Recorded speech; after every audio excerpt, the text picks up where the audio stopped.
Hello everyone.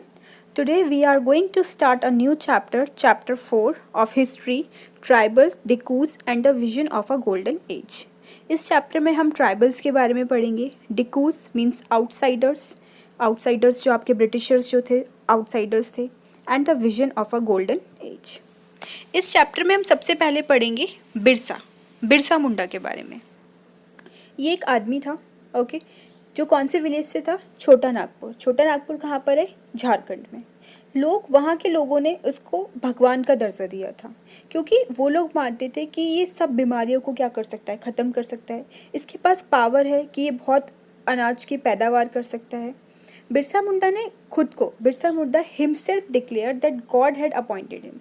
उसने खुद को बताया कि मुझे भगवान के द्वारा अपॉइंट किया गया, मैं एक सेवक हूँ उनका, ठीक है, ताकि मैं लोगों को बचा सकूँ. ये जो ट्रबल, जो परेशानी है, ठीक है, उनको आज़ादी दिला सकूँ स्लेवरी से. किसकी स्लेवरी? दिक्कूज की, जो आउटसाइडर्स थे. हमारे इंडियंस क्या थे? स्लेव बन गए थे. किसके? ब्रिटिशर्स के, गुलामी करना, ठीक है. तो वो इनसे, इन सबको आज़ादी दिलाना चाहता था. सून 1000 बिगिन फॉलोइंग बिरसा. अब बहुत सारे लोग बिरसा को क्या करने लगे? फॉलो करने लगे, मानने लगे कि वो क्या है? भगवान है, और वो उनकी प्रॉब्लम्स को क्या कर देगा? सॉल्व कर देगा.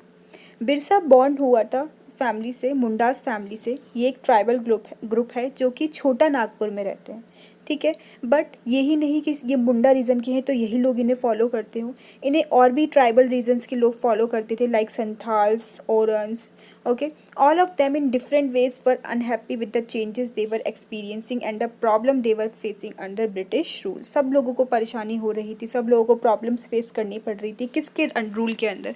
ब्रिटिश रूल के अंदर. उनका जो फैमिलियर वे था, जो सब लोग एक साथ मिल कर के रहते थे, काम करते थे, वो क्या हो रहा था? डिसअपियर हो रहा था. उनकी जो लाइवलीहुड है, जिस तरीके से वो जीते थे, ये सब किस में थी? ये सब थ्रेट में थी. एक डर था उन्हें. उनका जो रिलीजन था वो डेंजर में था. ये कुछ क्वेश्चंस दे रखे हैं जिनके बारे में आप इस चैप्टर में पढ़ोगे, like what problems did Birsa set out to resolve, who were the outsiders being referred to as dikus and all, okay. आपने बहुत सारी ट्राइबल सोसाइटीज़ के बारे में पढ़ा होगा. Most tribes that had customs and rituals जो कि बहुत ही डिफरेंट थे, ठीक है, different from those let down by Brahmins. जो सेम ट्राइब्स के लोग थे वो शेयर करते थे कॉमनिटीज़ ऑफ काइंडशिप, मतलब दोनों सब लोग एक साथ मिल करके सब कुछ शेयर करना, सब साझा करना. बट इसका मतलब ये नहीं है, that did not mean that there were no social and economic differences with in tribes. अब देखते हैं कि ट्राइबल ग्रुप्स रहते कैसे थे. How did tribal group live? By the 19th century, tribal people in different part of India were involved in a variety of activities. First they रखा है सम वर झूम कल्टिवेटर्स. अब देखिए झूम कल्टिवेशन क्या होता है, आपने पहले भी पढ़ा होगा. कुछ लोग क्या करते थे? झूम कल्टिवेशन, जिसको हम और क्या बोलते हैं? Shifting cultivation. This was done on small patches of land, mostly in forest. Small patches of land मतलब ज़मीन के छोटे छोटे भागों में होती थी. कल्टीवेटर्स क्या करते थे? ट्री के जो टॉप जो होता था उसको काट देते थे ताकि जो सनलाइट है वो बिल्कुल ग्राउंड तक पहुंच सके.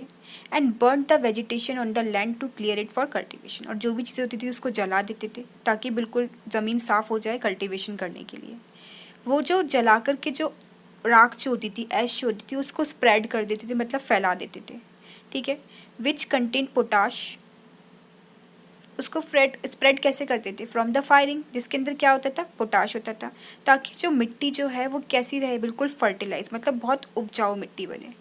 वो एक्स का यूज़ करते थे, कुल्हाड़ी का, पेड़ों को काटने के लिए. एंड हो टू स्क्रैच द सॉइल, और हो का यूज़ करते थे मिट्टी को खोदने के लिए, in order to prepare it for cultivation, ताकि हम कल्टिवेशन के लिए एक अच्छी ज़मीन प्रिपेयर कर सकें. तो सिंपल मतलब क्या हुआ झूम कल्टीवेशन का? कि पेड़ों को काट देना, देन उनको जला देना. तो जो ऐश जो होगी, जो राख जो होगी, वो मिट्टी में मतलब मिल जाती है, तो मिट्टी क्या होती है? बहुत ही ज़्यादा उपजाऊ बन जाती है. They broadcast the seeds. Broadcast the seed मतलब सीड को ऐसे फैला देना, चाहे हाथ से चाहे मशीन से. स्कैटर्ड मतलब वही फैला देना. आप बीजों को क्या करते थे? फैला देते थे. इंस्टेड किसकी जगह? Ploughing the land and sowing the seed, इसकी जगह पे हम क्या करते थे? बीजों को हाथों से ही फैला देते थे. Once the crop was ready and harvested, एक बार जब क्रॉप हो जाती थी, हार्वेस्टेड जब हम इसे काट लेते थे, they move to another field. अब वो उसी फील्ड पर दोबारा खेती ना करके किसी दूसरे फील्ड पर चले जाते थे। A field that has been cultivated once was left fallow for several years. वो फील्ड जिस पे एक बार कल्टिवेशन हो जाता था उसे छोड़ दिया जाता था सेवरल ईयर्स के लिए। फैलो मीन्स, फैलो का मतलब आपको इधर बता रखा है, a field left uncultivated for a while so that soil recovers fertility. एक फील्ड जिस पे एक टाइम खेती करने के बाद उसे कुछ टाइम के लिए छोड़ दिया जाता है ताकि जो मिट्टी है वो दोबारा से फर्टिलिटी को रिकवर कर सके, मिट्टी जो है उपजाऊ हो सके। साल क्या है? एक ट्री है। और महुआ एक फ्लावर है दैट इज़ ईटन, जिसको खाते भी हैं और जिसको अल्कोहल बनाने के यूज़ में भी लिया जाता है। शिफ्टिंग कल्टीवेशन मोस्टली कहाँ पर फाउंड होता है? हिली एंड फॉरेस्टेड ट्रैक्ट्स में, नॉर्थ ईस्ट के, ठीक है, north east side central India में। The lifes of this tribal people, जो इनकी जो ज़िंदगी जो होती है वो किस पे डिपेंडेंट रहती है? On free movement with in forest and on being able to use the land and forest for growing their crops, कि वो कहीं पे भी जंगल में घूम सके और वहाँ की ज़मीन को क्या कर सके? यूज़ कर सके अपनी क्रॉप्स को उगाने के लिए। यही सिर्फ एक तरीका था to practice shifting cultivation. Next one, some were hunters and gatherers. कुछ hunters थे और gatherers थे। बहुत सारे many reason tribal groups जो थे वो रहते थे by hunting animals, मतलब शिकार करके, जानवरों को मार के, and gathering, कलेक्ट करते थे फॉरेस्ट प्रोड्यूस, जंगल से जो भी प्रोड्यूस होता था। दे सॉ, उन्होंने क्या देखा कि फॉरेस्ट जो है बहुत ही ज़रूरी है सर्वाइवल, मतलब जीने के लिए। The Khonds were such a community living in the forest of Orissa.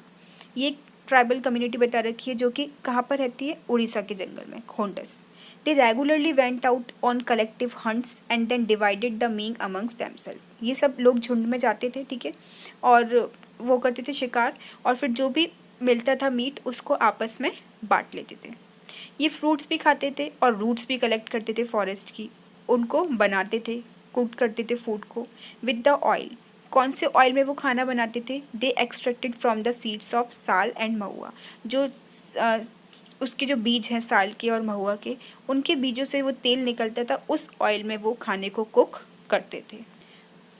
उनको जंगल की काफ़ी अच्छी नॉलेज थी, तो वो बहुत, मतलब जो फॉरेस्ट के जो श्रब्स थे, हर्ब्स थे, उनको यूज़ करते थे मेडिसिनल पर्पस से, ठीक है, दवाइयाँ बनाने के लिए, और सोल्ड करते थे फॉरेस्ट को प्रोड्यूस को, कहाँ पर? लोकल मार्केट में। जो लोकल वीवर्स थे और लेदर वर्कर्स थे, तो लोकल वीवर्स और लेदरर्स को अपने कपड़ों पे, जूतों पे कलर कराने के लिए, मतलब इनको कलर करने के लिए कलर की ज़रूरत पड़ती थी। तो जो खोन्स जो होते थे वो इन कलर्स को क्या करते थे? सप्लाई करते थे kusum and palash flowers to colour, मतलब इनसे कलर करके ये लोग कलर की सप्लाई करते थे। कौन लोग? खोन्स। तो जो खोन्स जो थे वो सप्लाई कर देते थे कुसुम और पलाश फ्लावर का।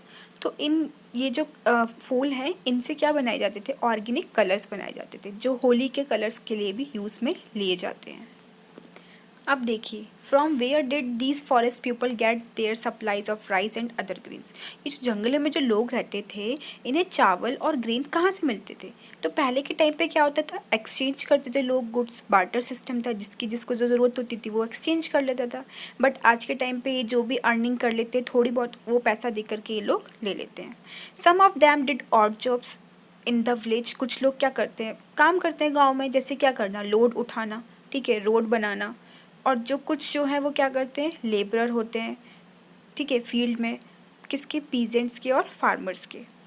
When supply of forest produce shrank, अब जो फॉरेस्ट का ये जो प्रोड्यूस करते थे, इसको सप्लाई करते थे, ये क्या हो गया? श्रैंक कम होने लगा। तो ट्राइबल पीपल जो है अब वो किसके सर्च में घूमने लगे? इधर से उधर, काम के सर्च में। तो वो एज अ लेबरर क्या करने लगे? काम करने लगे। But many of them, but जो कुछ ट्राइबल जो ग्रुप थी, जैसे कि बाइगास जो सेंट्रल इंडिया के थे, वह रेल्यूकेंट टू वर्क फॉर अदर्स। ये और लोगों के लिए काम नहीं करना चाहते थे, जैसे और लोग लेबर्स का काम कर रहे थे, तो ये जो बाइगास थे ये ऐसा काम नहीं करना चाहते थे। The Baigas saw themselves as people of forest who could only live on the produce of the forest. ये क्या कैसे देखते थे अपने आप लोग को कि हम लोग क्या है? जंगल के लोग हैं, ठीक है, हम सिर्फ फॉरेस्ट के प्रोड्यूस पर ही, मतलब उससे थ्रू ही हम जिएंगे। It was below the dignity of Baiga to become the labourer. ये उनकी डिग्निटी के क्या है? खिलाफ है कि आप क्या बनो? लेबर बनो, वो नहीं चाहते थे। अब देखो, अब ट्राइबल्स को प्रॉब्लम्स फेस करनी पड़ रही थी, तो ये किस पे डिपेंडेंट थे? ये डिपेंडेंट हो गए थे ट्रेडर्स पे, मनी लैंडर्स पे। ये जो ट्रेडर्स जो थे ये बहुत सारी चीज़ों को बेचते थे, पर बहुत ज़्यादा रेट पे बेचते थे, रेट ज़्यादा रखते थे। मनी लैंडर्स जो थे वो ट्राइबल को क्या देते थे, लोन देते थे, बट वो उनसे इंटरेस्ट चार्ज करते थे। ट्राइबल्स उनसे लोन लेते थे अपनी कैश की ज़रूरतों को पूरा करने के लिए, और वो उसमें बट मनी लेंडर्स जो थे वो इंटरेस्ट जो थे बहुत ज़्यादा चार्ज कर रहे थे।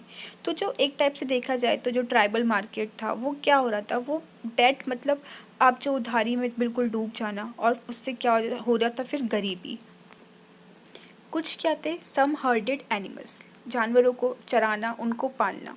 बहुत सारे ट्राइबल ग्रुप्स थे, ठीक है, जो कि अपना गुजारा कैसे चलाते थे, जानवरों को पाल के उनको चरा करके। They were pastoralist who move with their herds, वो अपने झुंड के साथ घूमते थे। किसका झुंड, झुंड था कैटल का और शीप्स का। अब अकॉर्डिंग टू सीजन वो इधर से उधर जाते थे। जब एक जगह की जो घास थी एग्जॉस्ट ख़त्म हो जाती थी तो फिर वो दूसरे एरिया पे मूव कर लेते थे। जो वन गुज्जर्स थे पंजाब हिल्स के एंड लैब्डीज ऑफ आंध्र प्रदेश, ये क्या थे, ये कैटल हर्डर्स थे। एंड द गद्दीज ऑफ कुल्लू, ये क्या थे, ये शेपर्ड्स थे। एंड द बाकरवाल्स ऑफ कश्मीर, ये क्या रियर करते थे, ये गोट्स को रियर करते थे, बकरियों को। आप इनकी हिस्ट्री के बारे में आगे और पढ़ोगे। Some took to settled cultivation even before the 19th century. बहुत सारे मैनी फ्रॉम विद इन द ट्राइबल ग्रुप्स जो थे वो एक ही जगह पे सेटल डाउन हो गए, ठीक है। अब उन्होंने जो कल्टीवेशन करा वो इधर से उधर घूमने की बजाय वो एक ही जगह पर क्या करने लगे, अपना कल्टीवेशन करने लगे। पहले क्या करते थे, इधर से उधर जाते थे, अब वो इधर से उधर नहीं जा रहे हैं, एक ही जगह पर कर रहे हैं। दे बिगेन टू यूज़, अब उन्होंने किसका यूज़ करना शुरू कर दिया, प्लो का। And gradually got right over the land they lived on, और उन पर उनका हक था जिस ज़मीन पे वो रह रहे थे। In many cases like the Mundas of छोटा Nagpur, the land belonged to the clan as a whole. Clan मतलब जो पूरा उनका झुंड जो था उसकी क्या ज़मीन। वो जो सारे मेंबर्स थे वो लोग अपने आप को क्या बोल रहे थे कि हम ओरिजिनल सेटलर्स हैं। क्यों, क्योंकि हमने ही फर्स्ट यहाँ पर आकर के इस ज़मीन को क्या करा है, साफ़ करा है, तो हमारा राइट है इन ज़मीन पर।